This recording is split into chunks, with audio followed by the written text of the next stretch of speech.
Hello busy people, welcome to Chintali talks. ఈరోజు నేను empty biryani చేశాను. స్పెషల్గా మా పెద్దమ్మ పెద్దనాన్న కాకినాడ నుంచి వస్తున్నారు, సో వాళ్ళ లంచ్కి కోసం చేశాను. ప్రాసెస్ చూద్దాం.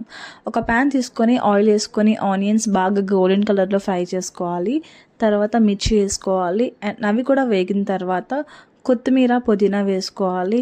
అండ్ ఆఫ్టర్ దట్ కొంచెం కర్డ్ వేసుకోవాలి. అవి కొంచెం ఫ్రై అయిన తర్వాత టొమాటోస్ వేసుకోవాలి. అవి కొంచెం ఫ్రై అయిన తర్వాత గరం మసాలా, సాల్ట్, కారం కూడా వేసుకొని ఫుల్గా ఫ్రై చేసుకోవాలి. And after that 4 glasses of water తీసుకొని మొత్తం బాయిల్ చేసుకోవాలి. సాల్ట్ ఒకసారి చూసుకోవాలి సరిపోయిందా లేదా అని. అండ్ తర్వాత నానబెట్టుకున్న బియ్యం కూడా వేసేసేది మొత్తం కలిపేసుకోవాలి. అండ్ ఒక 10 to 15 మినిట్స్ అవి ఫుల్గా ఉడికిన తర్వాత and here go the biryani is ready. Taste అయితే సూపర్ వచ్చింది. దీనికి కర్రీ మా అక్క చేసింది, chicken curry, very nice. So if you like this video, please do like, share and subscribe. Thank you.